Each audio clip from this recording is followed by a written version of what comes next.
Matthew, will you get out the bathroom? Your lift is almost here. If you put any more gel on your hair, it's going to fall out. Maria, where's your wine in case? You know you need it on a Wednesday. Okay, that's the lift. Anyone outside, not outside the front door in the next 5 seconds gets to stay home with me and clean the lime scale off the shower. 1, 2. See? It wasn't so hard, was it? Right, see you tonight. Love you. Right, tea time, my darlings. Okay? Mummy loves you more than the whole world. Bye. Bye.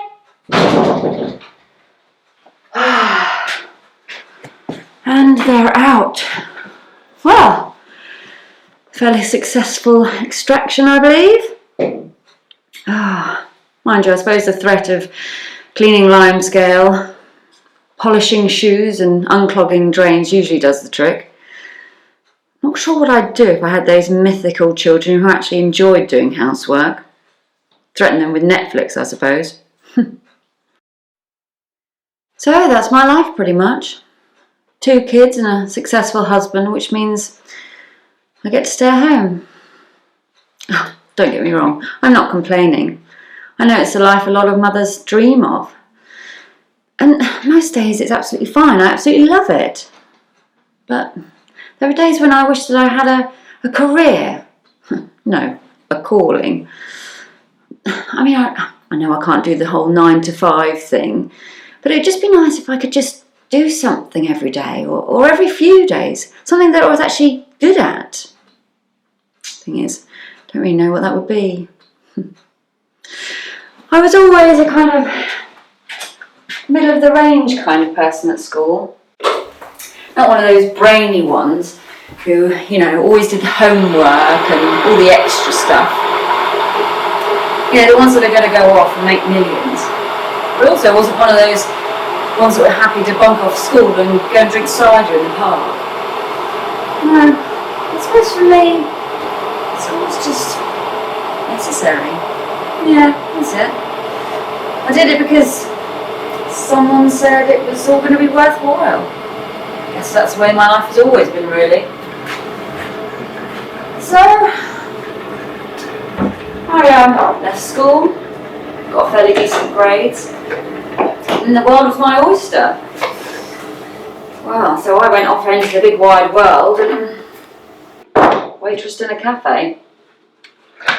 I know it wasn't the glitzy and glamorous lifestyle that I was expecting, that I planned for myself, but well, it paid the bills, and I got to meet lots of different people, talking about their lives. Well, they were talking about their different lives, and well, I suppose I always thought I was going to write it down one day. I was never very good at putting things down on paper. That's why I was good at it. I was good at feigning interest about their lives, while simultaneously trying to get them out the door because they were taking up a table for 4 and all they'd eaten was a Danish and some water. That took skill. That was an art form. It's actually where I met my husband. He was a regular for a while. Yeah. Oh, hang on. Yes. Large black coffee, 2 sugars, 2 pieces of toast with marmalade. I remember thinking he was actually a bit of a tosser to start with his laptop and his mobile phone glued to his ear. That was the price of success, I later found out. Heavenly. Right.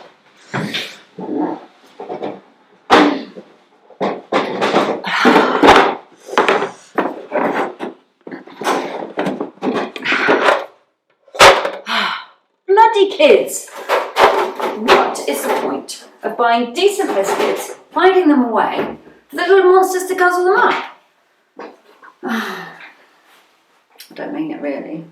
They're not monsters. I mean, there are days when I could just, you know, but I suppose if they were easy, it'd just be boring. And I'd have nothing to tell the mothers at book club on a Thursday. That's what my life is now. A series of clubs, meetings, events, all meticulously planned. My kids have got the most busy social life of anyone I know.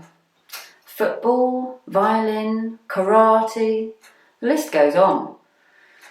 My husband says it's character building, but I think really, the more he knows they're out in the evening, the more that he knows that he can nip off to the gym and play squash or go for a cheeky pint with the boys from the office. Not that I mind, really. I think it's important for him to, have a chat and talk things through. I suppose that's what I'm doing, really, letting off steam. Well, I suppose I better get on. It's going to be a busy day.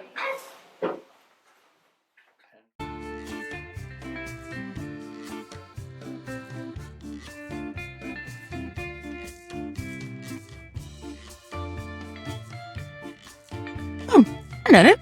Didn't expect you just still sticking around. I mean, my life is hardly the riveting stuff of Channel 4, is it? You'll have to think of something to make it a bit more exciting.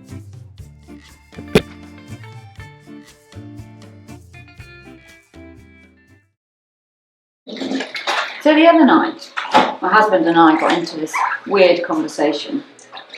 It definitely could have been an argument, but no, we managed to skirt around that and it just lingered in the weird conversation section.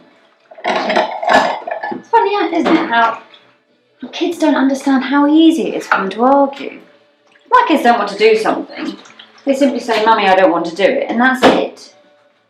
We don't have to rationalise it at all. You just say, "Mummy, I don't want to do it." I tell them they have to do it anyway, and that's it. It's a beautiful circular argument that seems to follow the same fashion. Lucky for me, I haven't discovered that they can actually ask why yet. Because then comes the rationalisation stage, and that's the one I'm not ready for yet.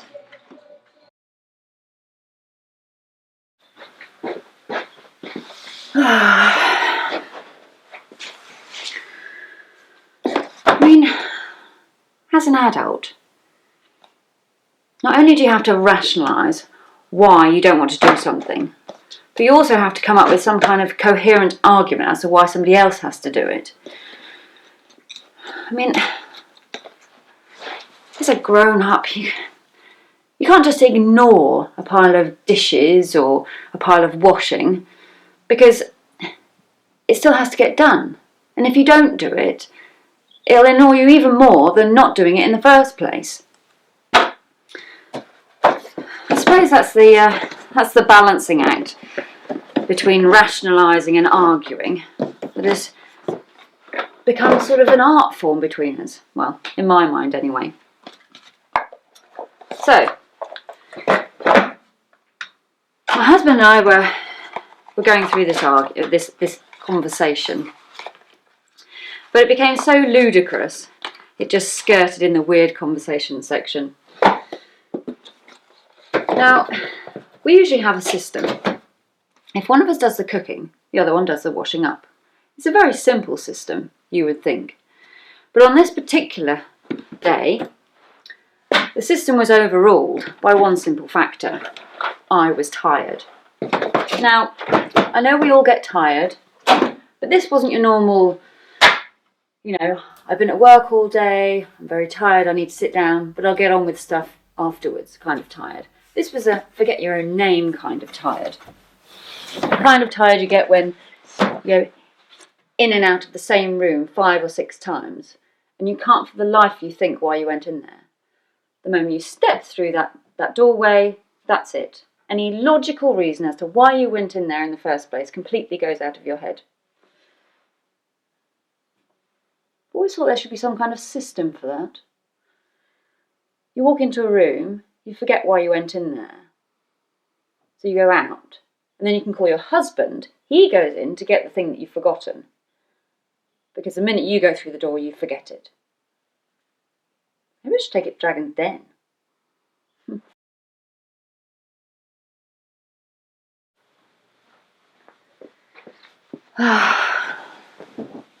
So, where was I? Oh yes, I was tired.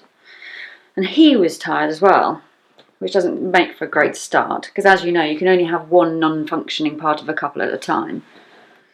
If you have two members of the couple non-functioning, then the whole world turns into chaos.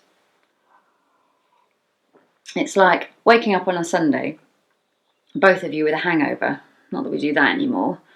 Both of you want food, both of you want caffeine, both of you want water, but neither of you want to get out of bed to get it. At that point, it just becomes a battle of stubbornness. Hang on a sec. You don't mind, do you? Hello? Oh, yes. It's Mrs. Latimer from Neighbourhood Watch. This could go on a while. Yep. No, not busy at all, no. Wow, that Mrs. Latimer can talk for England. Well, I was a chatterbox, but she could make it a professional sport. Honestly, if there's something in the neighbourhood that can be talked about, believe me, she would know about it. I mean, there was this one time where she went out and then there was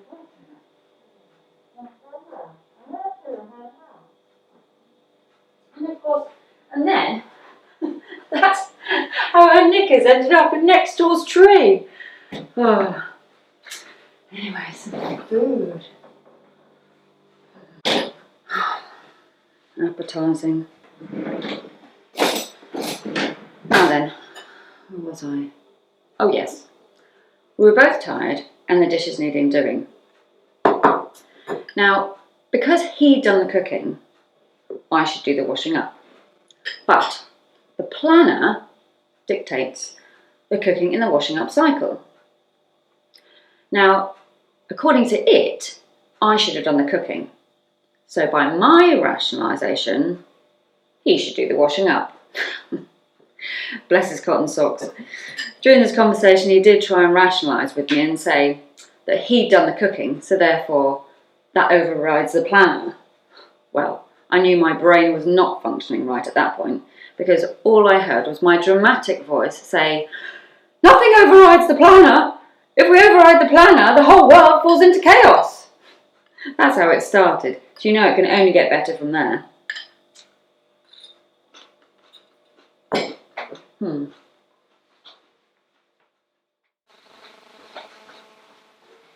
So, following my dramatic outburst, he tells me I'm talking nonsense. Now, my brain knows I'm talking nonsense. My brain also knows that if I argue long enough, nonsensically or not, eventually he'll give up and do the dishes. So I say to him, "I'm not talking nonsense." And he replies with, "Yes, you do. You say some ridiculous things while you're asleep." Now, I know what you're thinking, and yes, I do talk in my sleep, quite frequently. But looking back, I suppose I should have just said, things that I say in my sleep don't count. But I didn't. I said that I needed an example. That was a big mistake, because if you're a serial sleep talker like I am, you know, you say some pretty crazy stuff while you're asleep. And he came back with a real doozy. He looked me in the eye and he said, "The other night when I came to bed, you said that the devil was sleeping on my side of the bed." Now, that really should have been it. Conversation over. He'd won. But no, my brain was convinced that I was winning the argument. So, I square my shoulders up to him and I say, "So?" And he gave me this look. You know, the kind of look that men give women sometimes when their mind is telling them to back away slowly and they won't get hurt. But he didn't move. He didn't say anything. He was clearly waiting to see what the next insane thing I was going to say was. Well, I didn't disappoint. I said, "Well, maybe he was." At this point, he tried to argue logically with me again, which was never going to end well. And my brain went into complete stubbornness mode. And he said, "Don't you think I would have noticed?" And I said, "Well, he's the devil. He's invisible." Oh, hang on a sec. You don't mind entertaining yourselves for a little bit, do you? I have hit the jackpot. Matthew's little friend from swimming has invited him for a sleepover because his parents are getting divorced and they're trying to play favourites. And Maria's friend, who had to cancel her birthday party because her mum had food poisoning from one too many Chardonnays last week, has invited her over for a sleepover tonight. Joys of parenting. And with him out on Friday night drinks until 7 or 8, you know what that means? Mummy time. Oh, bliss. Oh, of course, I hadn't finished telling you the story. Oh, what am I like? So anyway, there we were, him trying to use logic and me trying to use, well, the devil sleeping in my bed as some kind of plausible explanation for my lunacy. And neither of us said anything for a little while. Fruitcake? Who on earth would desecrate my house with fruitcake? That's one thing I will not tolerate. It's fruit or vegetables in a cake. I don't know how the world has descended into this banana loaf fascination. It's the deceptive ones I don't like. At least with lemon drizzle cake or carrot cake, they're being upfront with the contents. And then you get somebody bringing in a Christmas cake to a school event of all things. Not only has it got 4 inches of marzipan on the outside, the most disgusting and vile concoction on earth on the outside, but then the whole thing, yes, the whole thing, is 95% fruit. You feel like you're saying, no, Gladys, it's not a delightful treat for the kids and the parents. Parents, who I might add, have worked like nutters throughout the most chaotic period of the year to make sure that their children go to every single play and party and present giving. It is, as it deserves to be called, it's a bloody fruitcake.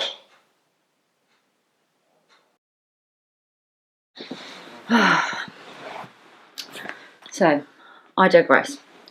Anyway, so in my mouth, deciding it wasn't done, descended into further lunacy and said, "You're right. The devil sleeping on your side of the bed wouldn't happen. It makes no sense at all. As the Prince of Darkness, he would certainly want to sleep in somewhere more upmarket."